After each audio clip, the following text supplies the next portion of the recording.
All right, fantastic. Thanks, John. And yeah, we'll give it another minute for everybody to join. As John said, Adam and Santosh are both in the woods this week, completely disconnected off the grid.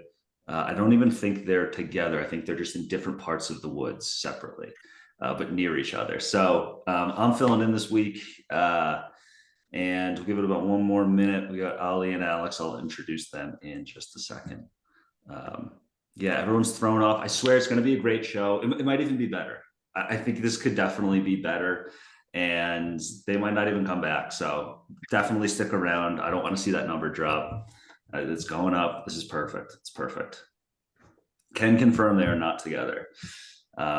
Nice. So two solo woods wilderness experiences happening right now for both Santosh and Adam. There is a little film coming out about it, so you will get to actually see whatever they're doing.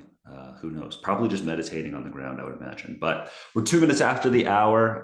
Let's start. We got a bunch of folks in here. So, hey, everyone, my name is Pete Crowley. I lead growth here at RB2B. I'm hosting this week. We'll be back to your normal hosts next week. I'm joined today by Ali and Alex. They run a agency called Understory. I'm going to let them actually introduce a little bit more about themselves, what Understory is, and really what we're going to do today. We're going to go through RB2B's LinkedIn ad account. We're going to go through everything. We're going to show you all the metrics, all the experiments we're running. We have a tracking sheet we'll show you. You'll see how much we're spending everywhere, what personas are working well. We'll literally show you everything. Ali asked me yesterday on our call, is there anything off limits? Adam was already in the woods, so I couldn't ask him. So it was just, the answer was, let's show him everything except our credit card. So Ali, Alex, we'd love a little introduction of you guys and what Understory is. Yeah, absolutely. So hello, everyone. My name is Ali.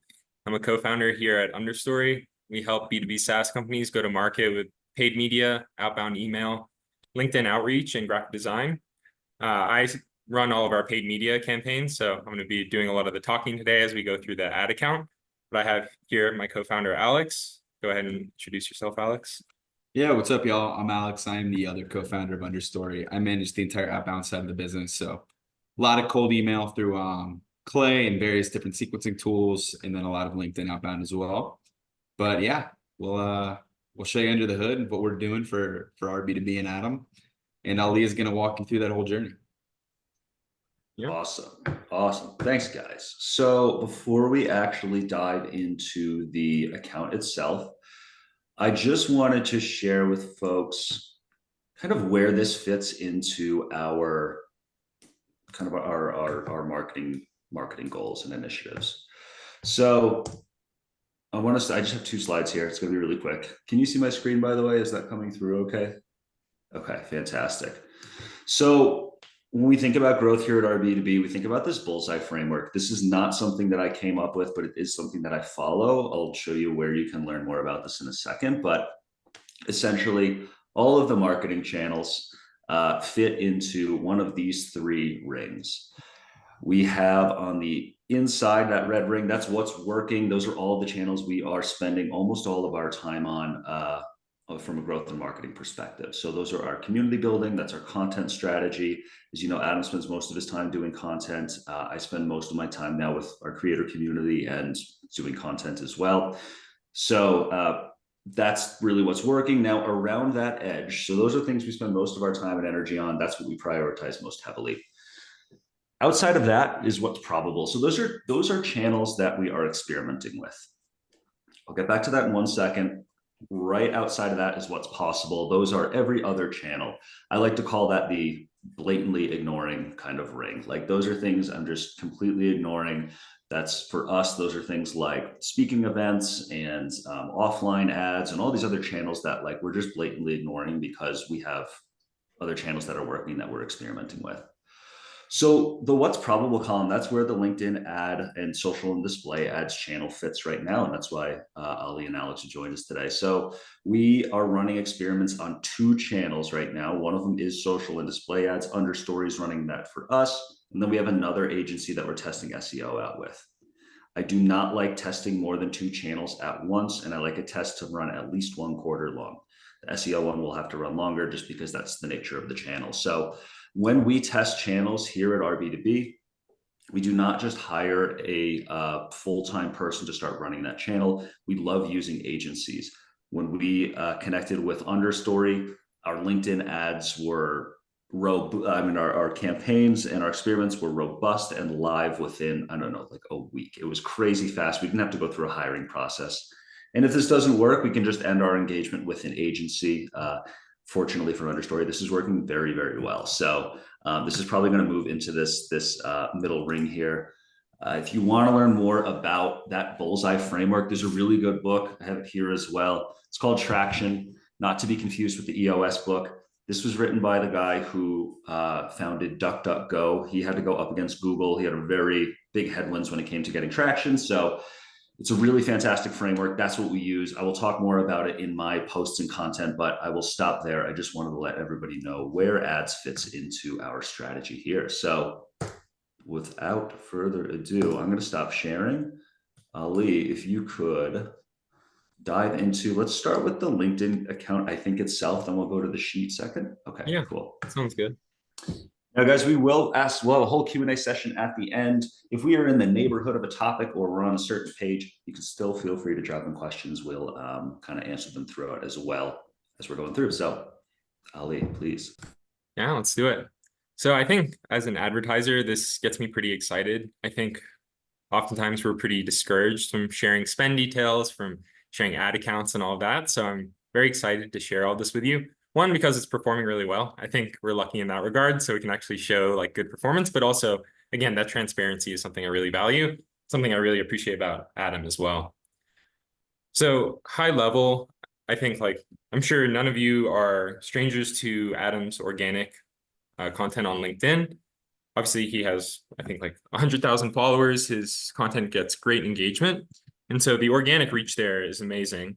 I think the benefit that we have when we're running these ad campaigns is that we can segment the targeting for the different campaigns based on who we want to reach. So one of the first exercises we did when we were looking at the different types of content that Adam was putting out was how can we bucket them into these different personas?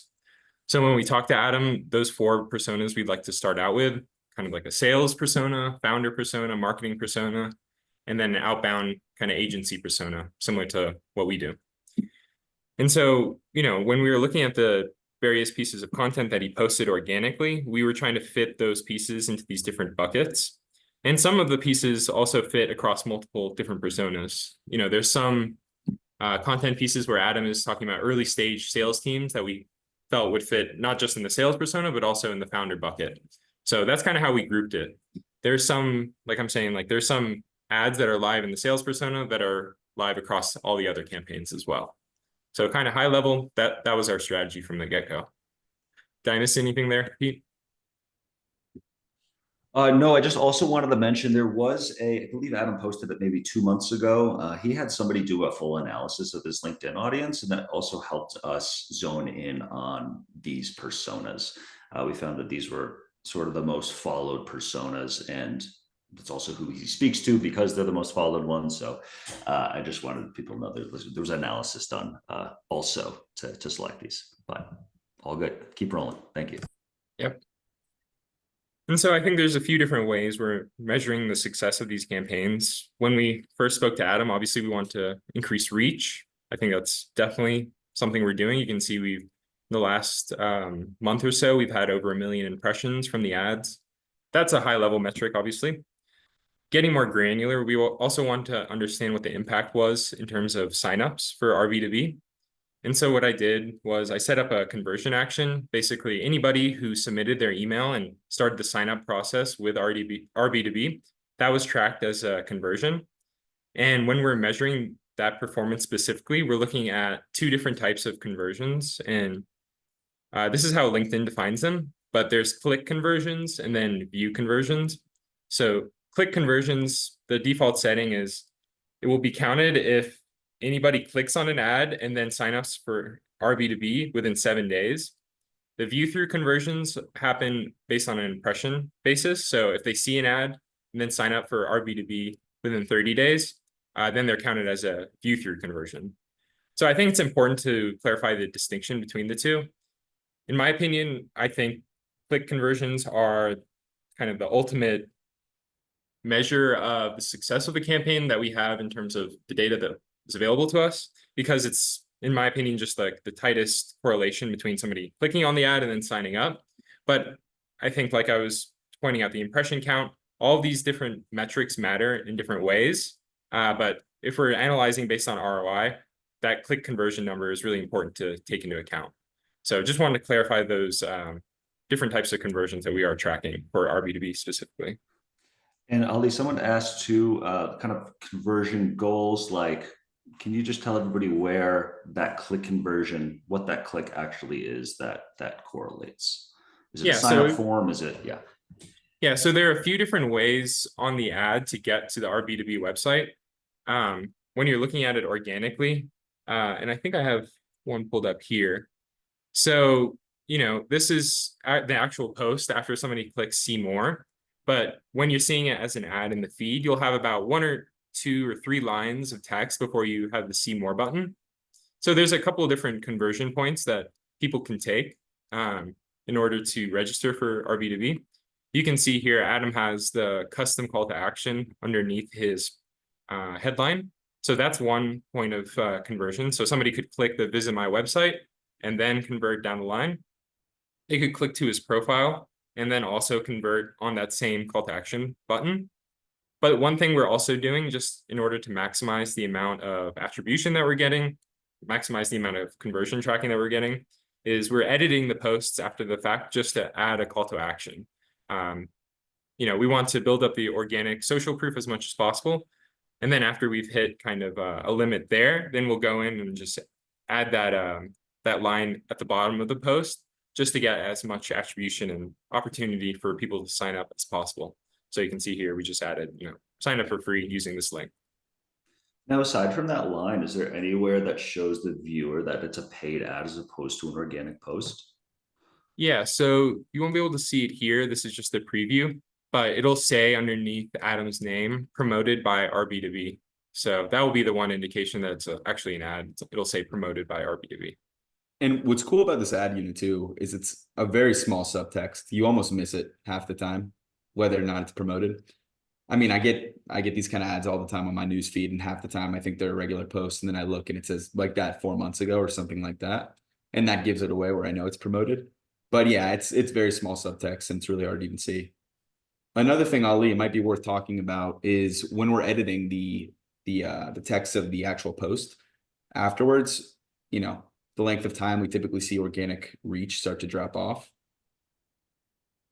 Yeah, exactly. So we wait around 3 weeks after a post goes out before we edit the post and put money behind it. I think LinkedIn in a lot of ways is a black box, like every ad channel is. So you never know exactly how things get impacted. But we like to play it safe, especially because this organic reach is so crucial to the business. We just want to give enough time, like a buffer period in between posting the post organically and then putting dollars behind it. We haven't proved this out, but our theory is there might be some throttling that happens to organic reach after you sponsor the post. No proof there yet, but we're just playing it safe there. So we're getting just real quick, we're getting a lot of questions about attribution. Some of these other things, let's do a whole attribution section towards the end after we go through some of the content. So just so everyone knows, we'll hit all of that stuff and we'll open it up for kind of questions during that section. But I appreciate all the questions. We'll let you carry on, Ali. Yeah, for sure. I think another thing that we're seeing specifically related to our B2B's content, and kind of speaks to what Alex was saying, that these ads really do look like organic posts, is the type of engagement and the volume of engagement that we're seeing on the ads. Like, we run a ton of different clients on paid media, specifically on LinkedIn. And I'll say, like, these type of engagement rates that we're seeing, nearly 300 comments or 300 reactions, over 200 comments, all these shares, it's pretty, I would say it's not similar to what we're seeing for other accounts. And so I think it just speaks to that, how these ads don't really look like ads. People are willing to engage with them. They're willing to share them, and they're willing to comment on the post themselves, because of the valuable content that's being shared and the fact that they look and they are organic posts, but we've turned them into ads. So just wanted to highlight that as well. Yeah, I think that's the whole, if you really kind of zoom out to RB2B's and Adam's whole strategy, it's really around just thought leadership and providing educational content and value. And then the awareness of RB2B and retention kind of fold their way into that message. But it seems like the best way to get eyeballs and attention is through genuine kind of thought leadership ads. And there was something interesting too during our meeting yesterday, Ali, that you pointed out, which was the engagement that happens once the post has been promoted. So when we look at what posts to promote, we're using the organic traffic and kind of engagement that had already occurred on that post as a barometer to how well the post might perform once we put money behind it. So there's this interesting world where we can actually test our content without having to pay to test it, which is great. But yeah, this is all around having it not look like marketing, which is the best marketing. So I just want to make that point. Thank you. And to validate the point you just made too, we run thought leader ads for another very notable company in a similar space. And we do things the same way, where we use reactions and impressions and things like that as a barometer. And it's working for them really well too. So this is, a tactic that we've tried now across multiple different clients, and we're seeing similar results.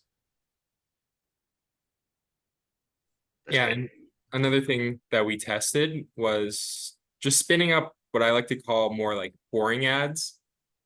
So, these were kind of like a split test that we ran. We wanted to understand, would these convert if they're more conversion oriented? They seem more like regular ads.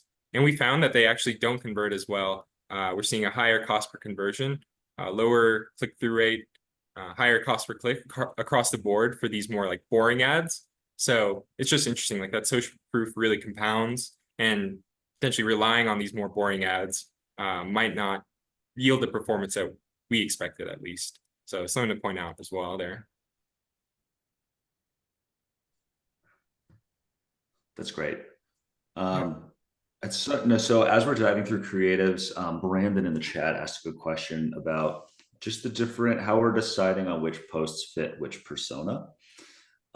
So as we're diving into content, that'd be a great point to hit along the way. Yeah, for sure. So I think it depends on the actual content of the post. Like I was mentioning before, we have a certain amount of characters before people have the option to click see more. And so in some cases, we're selecting posts where we're speaking to certain segments in the actual hook. So if we look at some of the ads that we're running in the founder segment, so specifically,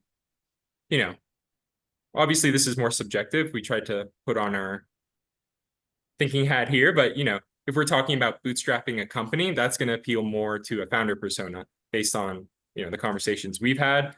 Talking about specific startup issues, growing the company. So yeah, scaling certain organizations. This one is another post that I mentioned that could fit into multiple different buckets, like not only scaling companies, but scaling specific sales organizations. We felt that would fit both in the founder bucket as well as sales. So it's just looking at that hook, but also looking at the overall content of the post itself. That's kind of how we're deciding what fits into each bucket. Perfect. Yeah. Thank you. We're gonna go. Let's continue on. So there's some chatter around audience targeting. We'll do a whole thing on targeting as well. So targeting and attribution we will dive into in their own little buckets. I promise, guys. Great questions. You want me to go into audience now, or what do you think? Sure. Yeah, I think that covered some good content. Yeah, let's hop over to audience. Okay. So I think let's start with maybe the marketing audience. I think that would be interesting to dive into. So obviously we tried to focus more on B2B companies, hence the name RB2B. So we're starting with a very narrow focus in terms of demand gen leaders, specifically for this marketing persona at tech companies. So obviously works best in the US, just given the privacy restrictions. But it's a pretty tight audience that we're testing for the marketing persona. More demand gen oriented titles, more senior titles, smaller company sizes, specifically in the tech industry.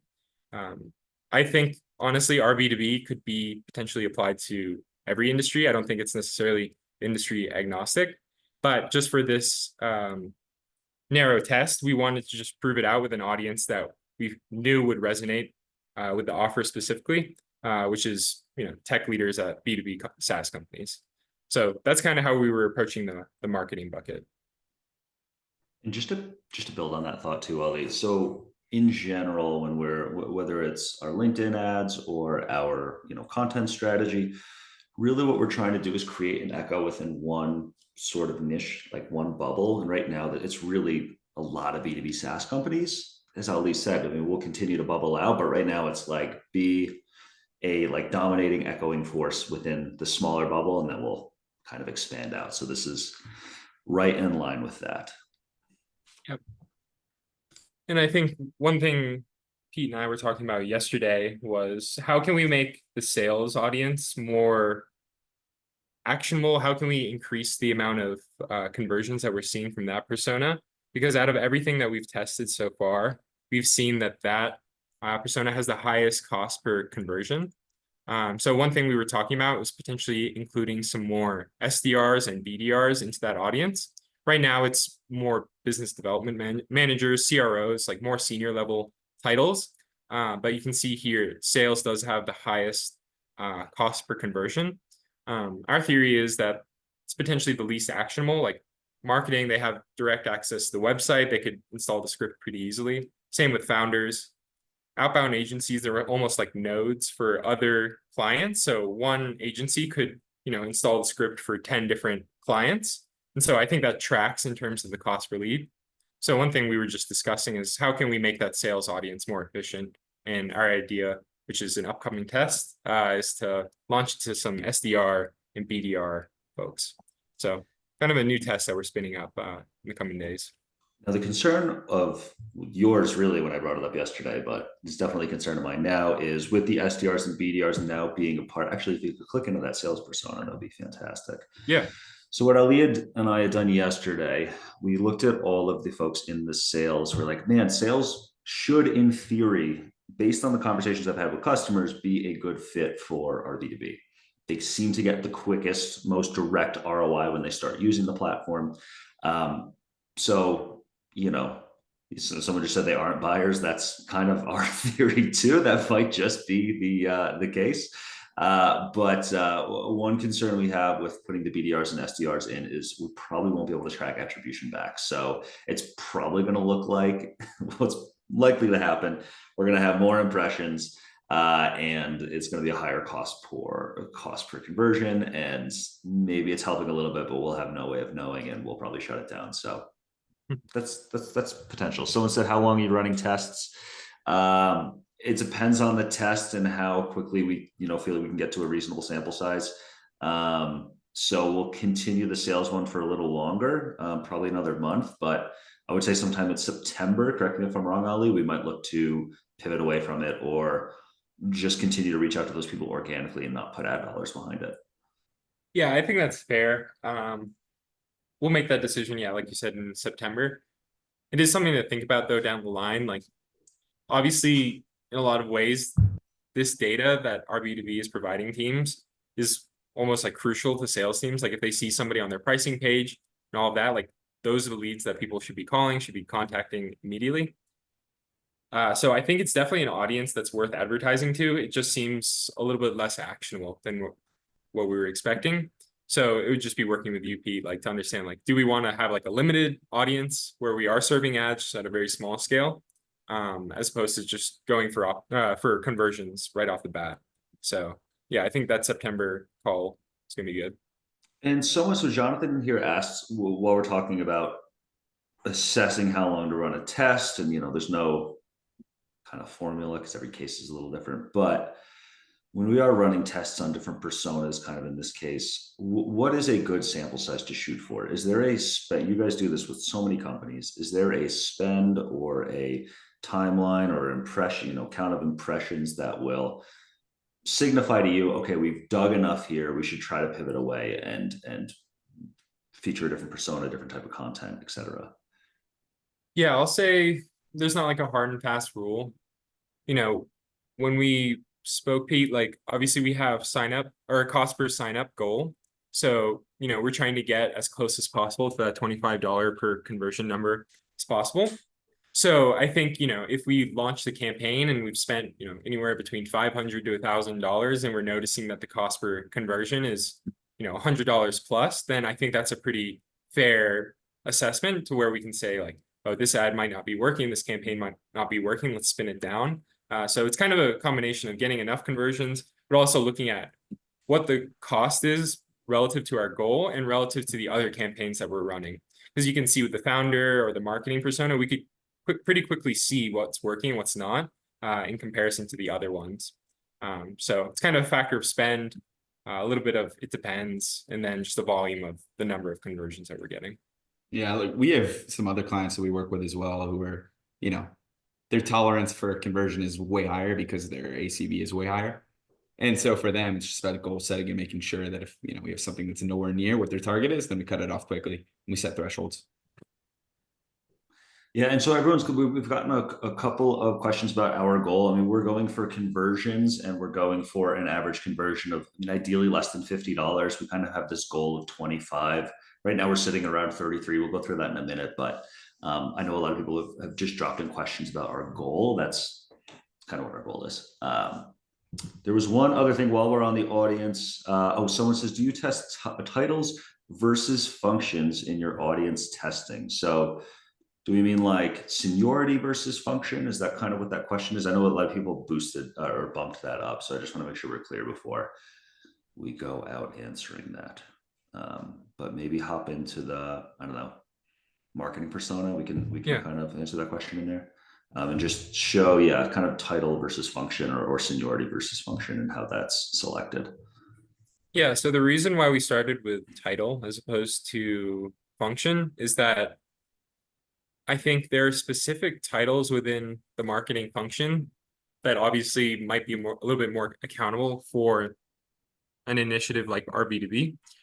We wanted to specifically reach these demand gen personas. So, if the typical LinkedIn build for a job function audience would be job function equals marketing. In this case, we would do seniority equals manager. But I just don't think it would be as specific as how we want to get in terms of the titles that we want to go after. It could just include anybody who's a marketing manager, content marketing manager, product marketing manager. I think those titles are a little bit too broad. Something we can think about down the line, but we wanted to just start with this very specific persona, very specific job titles, as opposed to breaking it out into function. That's kind of our thought process behind it. That's great. Thank you. Yeah. What was the next section you wanted to go? I'm trying to like fold in. I don't want to like break up the flow too much with questions. I'm trying to like grab more in the neighborhood. So let's hop on to the next section. And then I do see the questions about the content types from videos to images, carousels, text, all these different ones. There's some ads that you can't actually promote, I believe, or post, but we'll make our way over there. Yeah, I guess probably next I was going to cover just how we changed spend from July going into August and how that impacted performance. But if you think we should talk about those ad types first, we can talk about that first. Let's get into the spend. Okay. We'll circle back on the ad types once we get into questions because there were a few there, and I want that to be more. I want there to be some follow-up questions on that. So yeah, that'll be a good combo. Cool. So just put together this quick spreadsheet just to give everybody a breakdown. I think it's a little bit easier just to visualize basically what we did in July versus August. And the main goal there was just to see if we could profitably spend close to 10K a month on those ads. We showed the results for July, and the next couple words out of Adam's mouth was, let's double it. So we're pacing to 20K going into August. I think we had a couple of assumptions when we doubled the ad spend. One, costs probably were going to go up. Usually there's just like a the nature of scaling ad spend on LinkedIn and ad channels in general. When you increase the amount of money you're spending, you tend to see a decrease in efficiency. So one of the ways we were tracking that is our cost per conversion, and more specifically, our cost per click conversion. So it did go up, but not to the extent we were expecting. We doubled ad spend. We were not necessarily expecting costs to double, but we were expecting it to go up a little bit. Good thing is it only went up by about $3 in terms of the total cost per conversion. So I think that's a huge win there. We were able to increase the spend profitably. I think some other things that also, kind of indicated the decrease in efficiency is, our impression count went down. We spent almost double in terms of what we spent in July, but we didn't double the amount of impressions. That meant the ads were being served to the same audience more than once, more times than we did back in July. So that's another thing to keep in mind. I think it's something Pete and I were talking about yesterday, actually, like we're going to potentially hit issues with frequency, where people are seeing the ads over and over again. They potentially have already signed up. So we'll need to exclude all those new people who have signed up. But that frequency is starting to go up. And with it, we also tend to see a decay in performance, whether it's CTR, engagement rates, and all of that. So that's something we're also monitoring.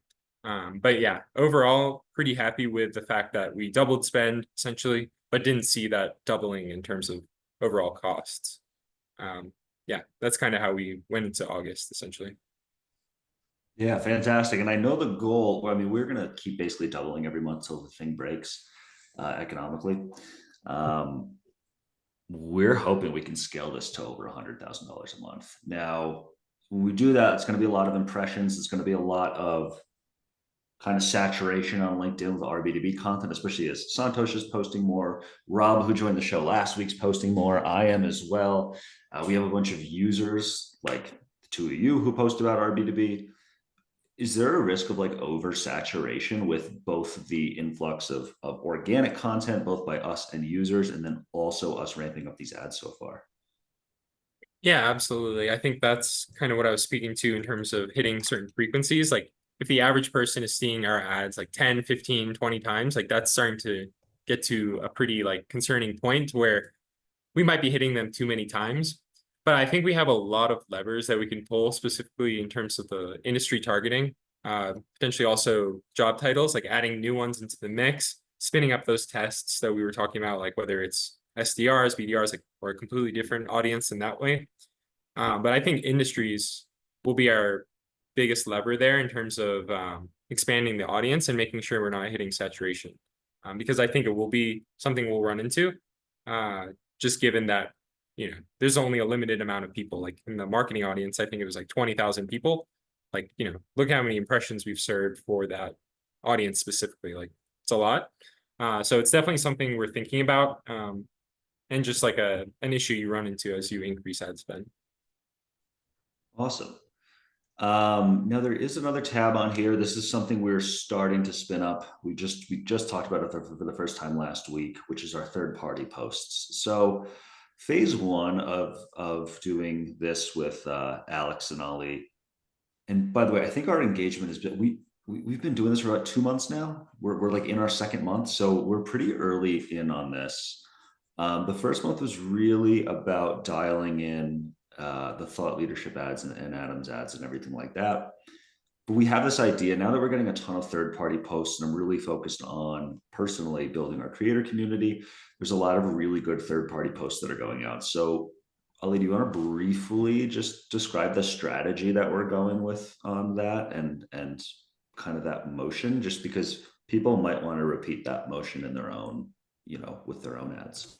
Yeah, absolutely. And I would say it's actually very similar to what we're doing just for Adam's posts. We're identifying people who mention RB2B, who speak specifically about certain use cases using RB2B, ranking it by social proof, just selecting the ones that have the highest engagement rates, reaching out to the poster of whoever created the content, doing something similar in terms of editing the post to include that call to action, and then sponsoring that way. Like the same way we grouped Adam's posts into different content buckets, we'll do the same thing with the third party poster as well. Like Alex on his end, he posts a ton about RB2B outbound use cases. So I think the type of post that Alex is posting will probably be very relevant to either the sales or the outbound agency persona.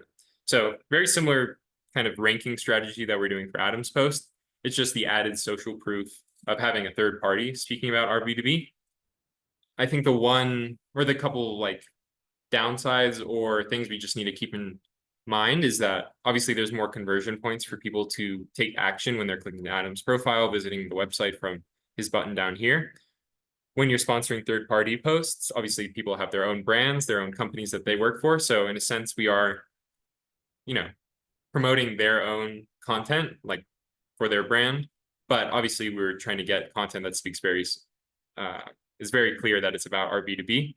So I think it's a win-win in some cases like that, but something to keep in mind also because people obviously work for separate companies, brands, and all of that. Ollie, while we're here too and looking at this, I think it's important too to talk about how we don't include a link that takes people off of LinkedIn in the organic posts that we're using. We're doing that 3 weeks after the organic reach has faded away and putting that in. Yeah. Like Ali said, LinkedIn is a bit of a black box. No one really knows every single thing about how it works. But at the same time, we do see a direct correlation between having links in the post that lead you off of LinkedIn to decrease in performance from organic reach. So we wouldn't recommend doing that until the organic reach is faded. And that's that 3 week period we talked about earlier. So the 3 week is sort of a minimum so that you don't disrupt the organic reach. Is there a like a ceiling, like a long what's I don't know why I'm losing the word right now. Is Like like a maximum? You wouldn't want to post something more than 6 months? So I mean, specifically for RB2B, we are running some posts that are older than 6 months. I think as soon as the content becomes irrelevant or, you're speaking about what happened in 2023, like very like outdated content, then at that point, you probably want to phase it out. Because I don't think this, if I remember correctly, I don't think it has the time when the ad or the content was posted on the ad itself. So it's really just about the content, like making sure it's fresh and not stale. And the other thing I'll just add to that, a lot of folks who are especially just starting out doing content, I'm one of those people, by the way, so like this goes for me too.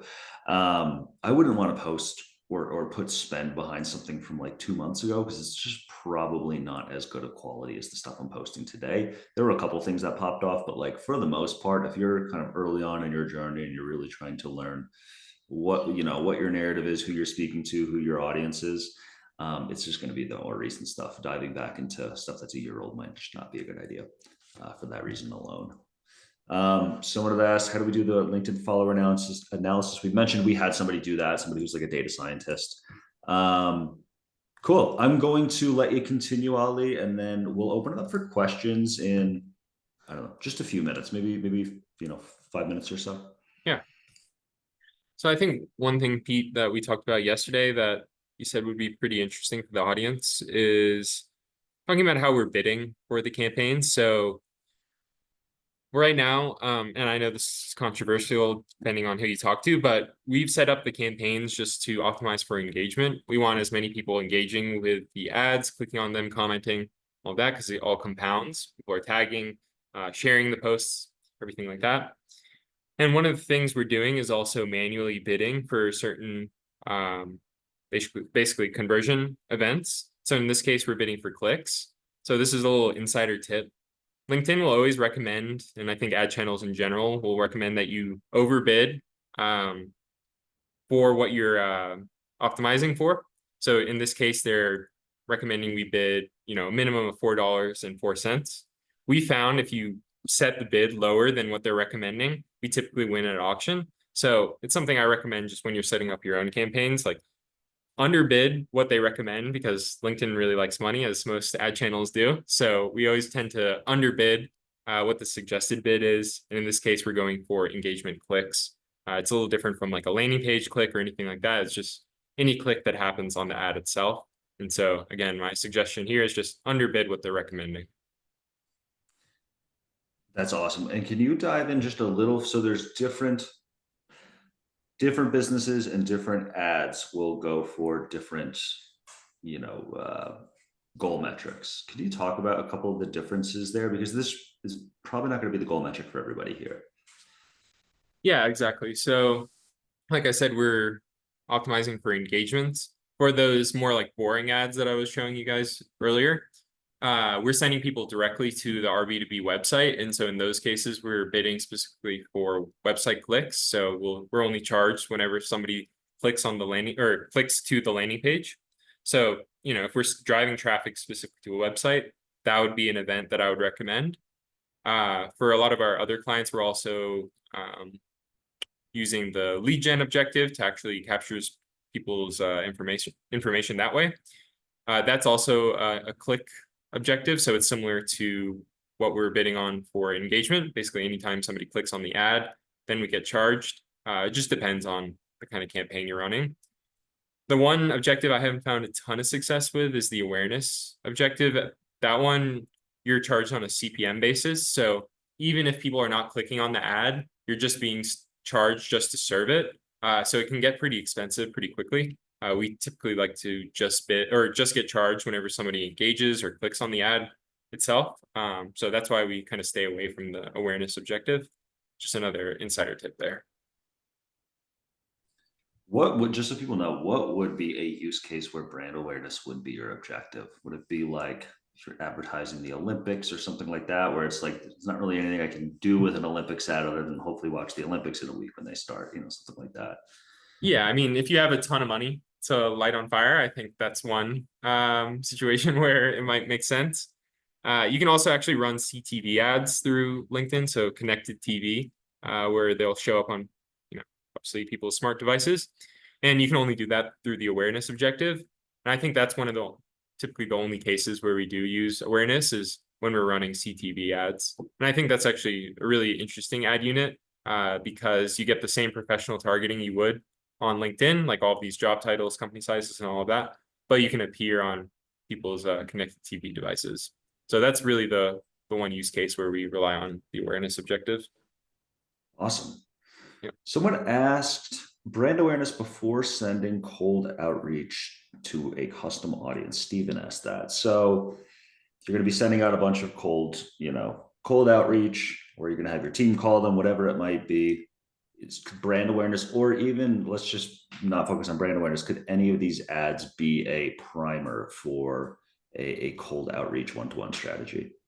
Yeah, absolutely. I mean, that's why I think Alex and I's partnership works so well together. All of those email lists that Alex is pulling on the outbound side, we're also cross-referencing and uploading into LinkedIn ads. They have two different types of content matching. They have company lists and also contact lists. Alex goes through a very rigorous cleaning process. He's looking through any catch-alls, any unverified emails and all of that. And so sometimes we miss out on being able to reach those emails over outbound initiatives. So in order to reach them, we can actually match those companies over LinkedIn and essentially provide air cover to the outbound campaigns that Alex is running. I don't know if you want to add anything there, Alex. No, I mean, the gist of that, right, is we'll find companies that fit the criteria for who we want to reach out to, but we can't find the right email addresses. And it doesn't happen often, but it does happen. Just invalid emails, catch-all emails. Companies are getting better and better at hiding their email formats. So yeah, that's one of those instances where we can just take that company list, and if we don't have any contacts, or even if we do, we overlay them with LinkedIn ads, and we just match the company to the persona that we're looking for. That's great. That's great. So we'll use Steven's question there. Thanks. That was a great answer. We'll use that as a launching point right into our Q&A session, if that works. So Ali, if you need to reference one of the two screens, feel free to just jump in and share. Yeah. Someone asked a question I want to get to because this is, really everybody's situation. So Geraldine asked, what would this campaign look like if you didn't have Adam's brand recognition, both in terms of execution and where you think you might be right now? I can give a slight preface on this to tee you guys up. So all of our channels that we're leveraging have been, the growth of those have been accelerated by the community that's been built on LinkedIn by Adam. So that is without a doubt. With everything that we do, we're trying to figure out how to continue to leverage that effort in that community with the other channels that we experiment in. So that's my preface, because if you start doing these LinkedIn ads today, you're not going to have the wealth of content, probably the quality of content either, that we have at our disposal here. So I would love to hear your thoughts, though, on how somebody who is not Adam would start doing these LinkedIn ads, these thought leadership ads. Yeah, absolutely. So, I mean, the first thing to keep in mind is that Adam was posting for, I think, like 2 years before we started this engagement. So, he refined his tone, his voice, like the content that he was putting out, who he was speaking to. So, getting that down first, obviously, is the crucial first step into launching these campaigns. You want to understand which content is working, like building up the social proof. Because we found that, clients who are posting regularly on LinkedIn, typically their ad performance is at least 2x clients that aren't, who are much less active on LinkedIn. So definitely it compounds. I think the great thing about posting organically is you don't have to put ad spend behind it. Like you don't have to continuously spend dollars. So I'd highly recommend figuring that out first, but figuring out a good flow, connecting with people on LinkedIn, building your audience that way, and then moving into the ads once you are able to get deals and source clients out of those posts and organically from LinkedIn. I think in a lot of cases, the ad spend is adding fuel to the fire.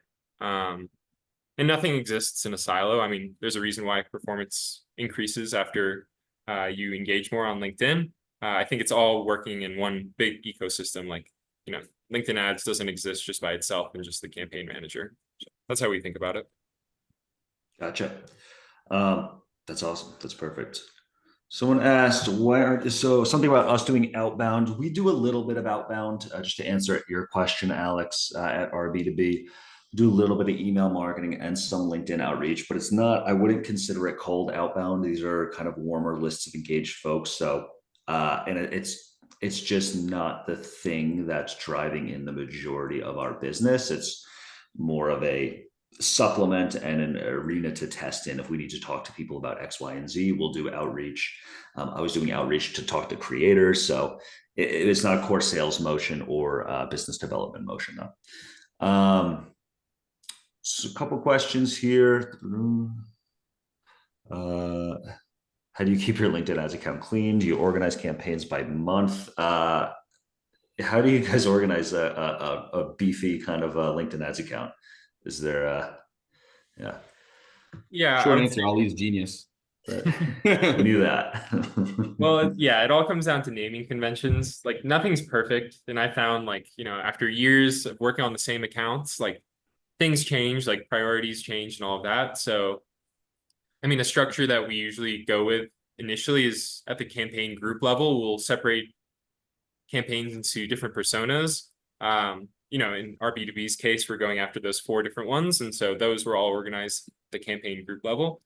But it all really depends. We have some clients that they only have really one main ICP that they're going after. So at a high level, we're organizing it by, whether it's cold content that we're serving top of funnel, retargeting campaigns that have more bottom of funnel messaging, kind of splitting it out by intent that way. But then, we have other customers that advertise globally. And so they have, EMEA campaigns, APAC, all of those split out. So it really just depends on the client, but you have to get your naming conventions down from the get-go, I think is the best tip there.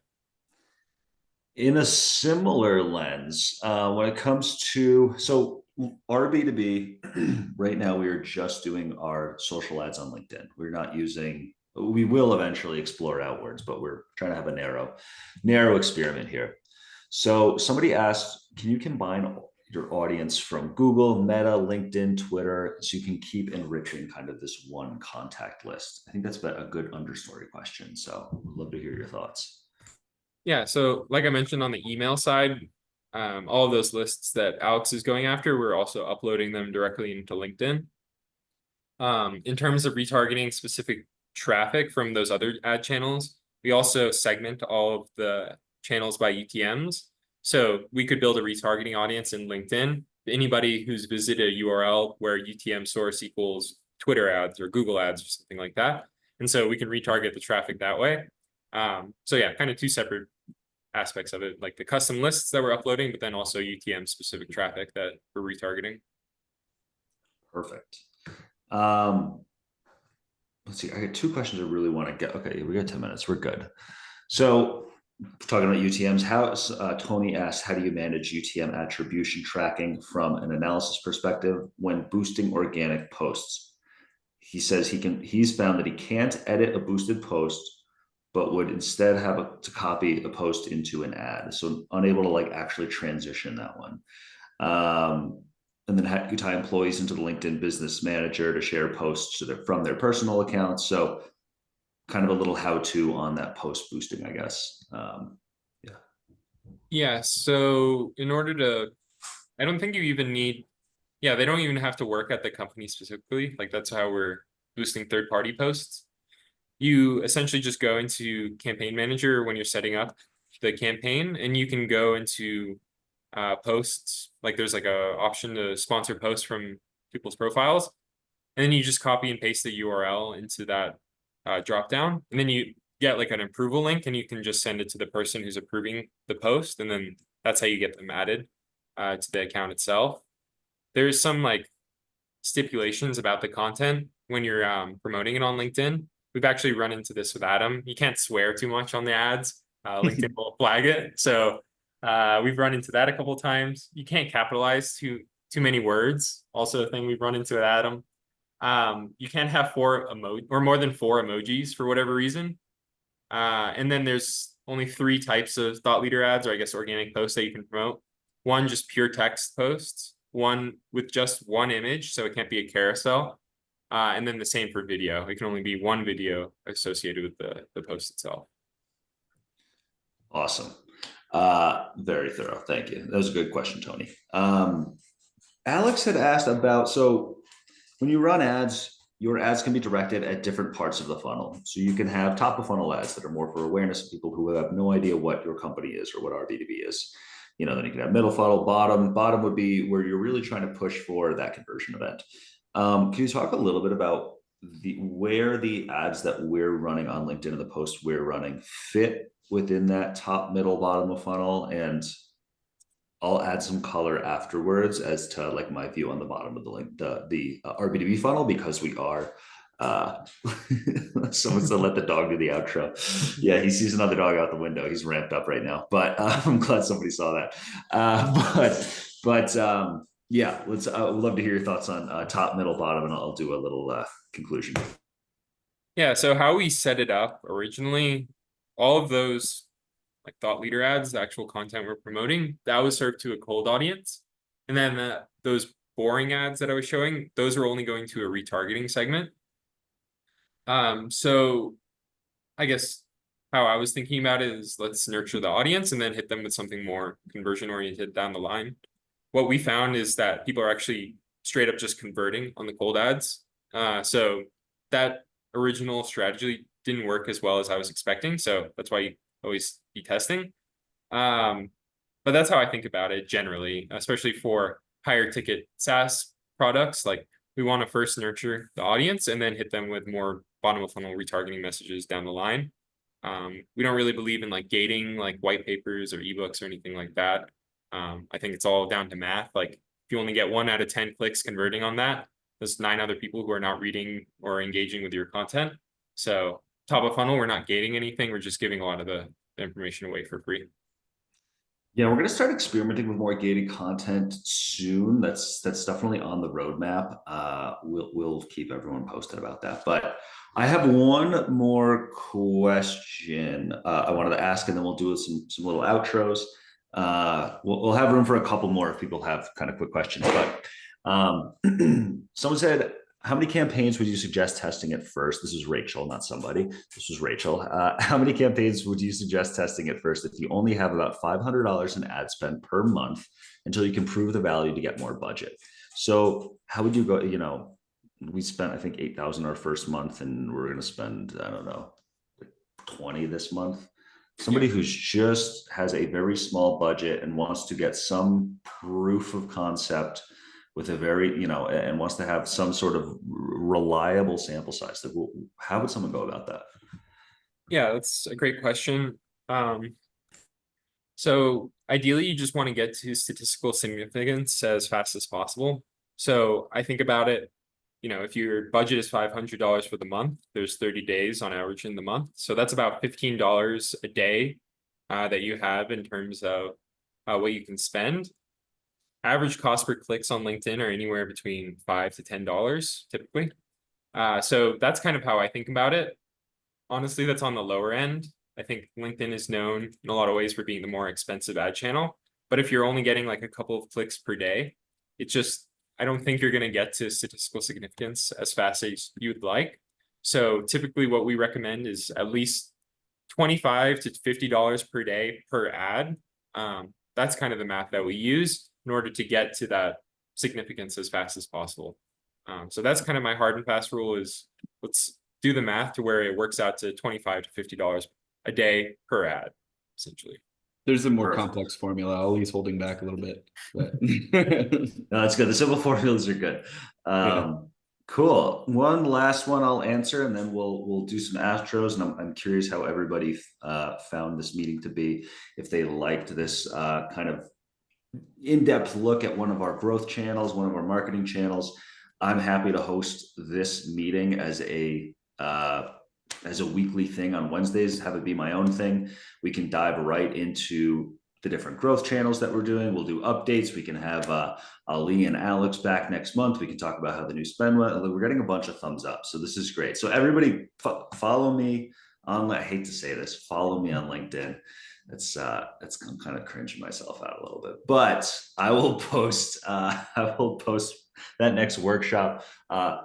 I'll get one out in September, I promise. Thanks all for joining. One last question. Someone said, how are your views on Facebook and Google ads? Are they better than LinkedIn when it comes to B2B? That's going to depend on the business, both the business you are and the business that you're selling to. You're going to have to test that out. I wish I had a good answer there, but test. That's the magic. It's the magic in the game. So what else? This meeting will be out on a recording. It will drop on YouTube at 9 a.m. I am also going to post it on a new thing I've spun up called RB2B Academy. So academy.rb2b.com. I'm going to drop it in the chat. Tomorrow I will upload this to RB2B Academy. You will also see a video that Alex had created of a nice workflow there. This is where we're posting a lot of user content as well. And that's all I got. Someone asked about the dog. That's Raya. He's a 5.5-year-old Barbet. He failed out of guide dog school because he's too shy. And now he has a cushy life in Colorado with me. He's a nice guy. He'll always make an appearance here. And Alex, Ali, fantastic. Ali, I mean, just a killer walkthrough. Thank you so much. Thank you all for joining. Any final words? Where can people learn more about Understory? Yeah, follow us on LinkedIn. Yeah, I was going to say we are all over LinkedIn. I mean, we preach what we sell. So we even run our own thought leader ads, and we do the exact same logic. Exactly. Perfect. Follow along on LinkedIn. Everybody, thank you for joining. Like I said, the recording will be up tomorrow. Y'all are the best. This was super fun. I will spin up my own show, all because of your support. And we will see you next week. Adam and Santosh will be back. I hope if they get out of the woods. I hope if not, I'm going to be back. We'll do a little improv, but I'm confident in them. So thank you all for joining. Thanks, Everyone. Thank you, Pete. Take care, everyone.